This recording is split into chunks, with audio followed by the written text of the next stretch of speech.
हरिओम।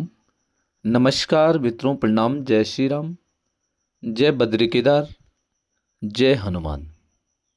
मित्रों, एक बार पुनः आपका स्वागत कर रहा हूं अपने इस ज्योतिष कार्यक्रम में, जहां पर कि मैं आपको ज्योतिष से संबंधित, आध्यात्म से संबंधित छोटी छोटी और महत्वपूर्ण जानकारियां उपलब्ध कराता हूं। मित्रों, आज मैं चर्चा करूंगा ऐसे जातकों के बारे में जिनकी जो स्मरण शक्ति होती है, जिनकी यादाश्त जिसको कहते हैं, बड़ी तीव्र होती है। ऐसे कौन से ग्रह होते हैं जन्म कुंडली के जो व्यक्ति की यादाश्त को तीव्र बनाने का काम करते हैं, अर्थात ऐसे कौन से उपाय करने चाहिए जिससे कि व्यक्ति की जो स्मरण शक्ति है वह तेज हो, आदमी की यादाश्त अधिक हो। इन सब विषयों पे मित्रों विस्तार से मैं चर्चा करूंगा। तो वीडियो प्रारंभ करूं इससे पूर्व आपसे आग्रह, यदि आपने अभी तक चैनल को सब्सक्राइब नहीं किया है तो कृपया चैनल को सब्सक्राइब जरूर करें। वीडियो को पूर्णतः से सुने और यदि आपको पसंद आती है, ठीक लगती है, तो अन्य लोगों तक भेजने के लिए वीडियो को शेयर भी करें। साथ साथ में मित्रों लाइक भी करें और कमेंट भी अवश्य करें। तो आओ मित्रों चर्चा करते हैं जन्म कुंडली के ऐसे ग्रह, जन्म कुंडली का ऐसा भाव जिसमें कोई ग्रह बैठकर के यादाश्त को, स्मरण शक्ति को तीव्र करने का काम करता है। आओ चर्चा करते हैं उस विषय में विस्तार से। मित्रों, जन्म कुंडली का जो बुद्धि से संबंधित जो भाव होता है वह पंचम भाव होता है। सबसे पहले यह देखा जाएगा कि आपका जो पंचम भाव है वो कैसी स्थिति में है, उस पंचम भाव में कौन से ग्रह विराजमान हैं। शुभ ग्रह बैठे हुए हैं या अशुभ ग्रह बैठे हुए हैं। शुभ ग्रह शुभ फल प्राप्त कराते हैं, अशुभ ग्रह अशुभ फल प्राप्त कराने का काम करते हैं। यह सबसे पहले हो गया है। दूसरा मित्रों यह देखा जाता है कि आपके पंचम भाव का स्वामी, आपका पंचमेश कौन सा ग्रह है। पंचमेश यदि आपका शुभ ग्रह है तो वह शुभ फल देगा, आपकी बुद्धि उतनी तीव्र होगी। यदि पाप ग्रह है तो बुद्धि तो तीव्र होगी, परंतु वो अच्छे कार्यों की जगह दूसरे कार्यों पर, जो कार्य अच्छे नहीं होते हैं उन पर, जैसे झगड़ा करना, इस प्रकार की जो बातें होती हैं उनमें बुद्धि अत्यधिक चलती है। जैसे पंचम भाव में आपका बृहस्पति है तो आपकी बुद्धि अच्छी होगी, आपका विचार अच्छा होगा, आप जो निर्णय लेंगे बड़े सोच समझ करके निर्णय लेने वाले आप व्यक्ति होंगे। परंतु वहीं अगर राहु बैठा हुआ है, पंचम भाव में राहु ग्रह बैठा हुआ है, तो आपकी बुद्धि तो तीव्र होगी, बुद्धि तो आपकी तेज होगी, परंतु वह तेज कैसे होगी। ऐसे चतुराई वाले कार्यों में आप चतुर होंगे, चालाक होंगे। अच्छे कार्यों की जगह बुरे कार्यों में आपका दिमाग अधिक चलेगा। बुद्धि को ऐसे भ्रमित करने का काम कर देगा। आप कोई व्यक्ति सही भी है, परंतु उसको आप सही की नजर से नहीं देख पाएंगे।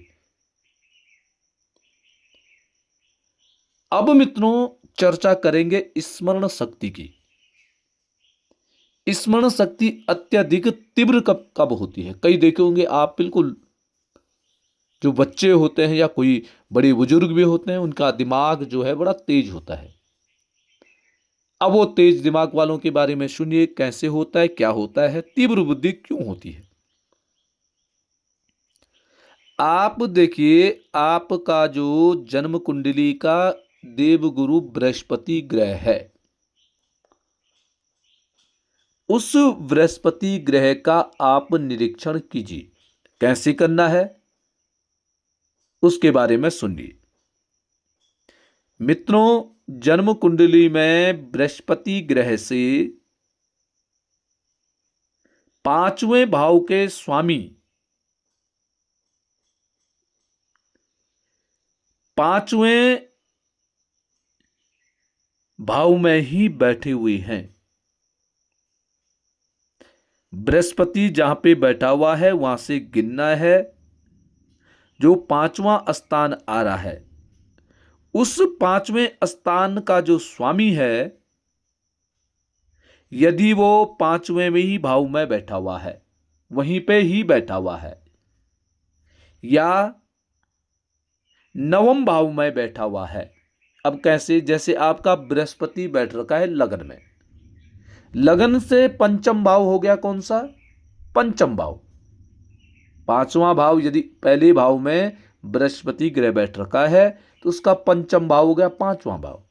अब पांचवा भाव में कौन सा स्वामी है, पांचवें भाव में कौन सी राशि बन रही है, वो आपने देखना है। और उस पांचवें भाव का जो स्वामी है वह कहां बैठा हुआ है। यदि पंचम भाव का स्वामी बृहस्पति से पंचम भाव का स्वामी पांचवें अपने ही भाव में बैठा हुआ है, तो ऐसा जो जातक होता है उसकी बुद्धि बड़ी तीव्र बुद्धि वाला ऐसा व्यक्ति होता है। ऐसे व्यक्ति की बुद्धि तीव्र होती है, तेज बुद्धि वाला ऐसा व्यक्ति माना जाता है। पहला तो यह है। दूसरा है, देवगुरु बृहस्पति से पांचवें भाव का स्वामी, देवगुरु बृहस्पति से पांचवें घर का स्वामी यदि भाग्य स्थान या नवम भाव में बैठा हुआ है, भाग्य स्थान में बैठा हुआ है, तो ऐसा व्यक्ति भी बड़ा तेज दिमाग का होता है। ऐसा व्यक्ति ज्ञानी होता है। ऐसे व्यक्ति की जो स्मरण शक्ति होती है, बड़ी तीव्र स्मरण शक्ति वाला ऐसा व्यक्ति माना जाता है। जैसे उदाहरण देखो, जैसे आपका बृहस्पति आपका दूसरे भाव में बैठा हुआ है। अब दूसरे भाव से हमने पांचवां भाव गिनना है, दूसरे भाव से पांचवां भाव हो गया छठवां भाव। अब छठवां भाव का जो स्वामी है वो नवम भाव में बैठा हुआ है। तो ऐसे जातक की आप निश्चित मानिए स्मरण शक्ति बहुत ही तीव्र होती है। ऐसा जो जातक होगा वो तेज होगा, ऐसा जातक जो होगा चतुर होगा, यह निश्चित है। अब आती है देवगुरु बृहस्पति की बारी। मित्रों, जन्म कुंडली में बृहस्पति ग्रह की स्थिति ठीक होना अति आवश्यक है। बृहस्पति ग्रह ठीक कैसे होगा? बृहस्पति ग्रह अपने भाव का हो। अपना भाव कहां? बृहस्पति का पंचम भाव, या बृहस्पति उच्च का हो। उच्च का बृहस्पति होता है कर्क राशि का। कर्क राशि में बृहस्पति ग्रह उच्च का माना जाता है, या कर्क राशि ये बृहस्पति की अपनी राशि है धनु राशि, या धनु राशि का बृहस्पति हो, या दूसरी राशि है बृहस्पति की मीन राशि, इन राशियों में हो। इसके अलावा या बृहस्पति चंद्र की राशि में है, चंद्र की राशि में बृहस्पति अच्छा फल प्रदान करता है। अब किसी जातक की हो सकता है बृहस्पति ग्रह ठीक स्थिति में नहीं हो, जिस जातक की कुंडली में बृहस्पति ग्रह ठीक स्थिति में नहीं है, तो उस व्यक्ति को बृहस्पति ग्रह के लिए उपाय करना चाहिए, अपनी बुद्धि को तीव्र करने के लिए, अपनी स्मरण शक्ति को तेज करने के लिए बृहस्पति ग्रह का उपाय करना आपके लिए अति आवश्यक है। अब बृहस्पति ग्रह का उपाय कैसे करना है? तो बृहस्पति का उपाय मित्रों, सबसे पहला उपाय है बृहस्पति ग्रह के, आपके घर में जो आपके बुजुर्ग हैं, आपसे जो बड़े हैं, जिनका आपने आदर करना है, सत्कार करना है, उनकी शरणागत हो जाएगी। उनको कभी भी ऊंची आवाज में आप बातें मत करो उनसे। कोई कार्य ऐसा न हो जिससे कि उनके आत्म में ठेस पहुंचे। ये सबसे बढ़िया उपाय बृहस्पति ग्रह का है। इसके अलावा और कोई उपाय बृहस्पति ग्रह का नहीं है। आपके घर में बुजुर्ग हैं, उनका सत्कार कीजिए, बृहस्पति ग्रह आपका ठीक फल देने लग जाएगा। तो मित्रों, ये थी आज की जानकारी स्मरण शक्ति तीव्र करने के लिए। तो मित्रों, निश्चित ही आप इस पर मनन करेंगे, बार बार सुनेंगे तो निश्चित ही समझ में आएगी। तो मित्रों, आज के लिए बस इतना ही। कल पुनः किसी नई जानकारी के साथ आपके सामने पुनः प्रस्तुत होगा। तब तक के लिए नमस्कार, प्रणाम, जय श्री राम, जय बद्री।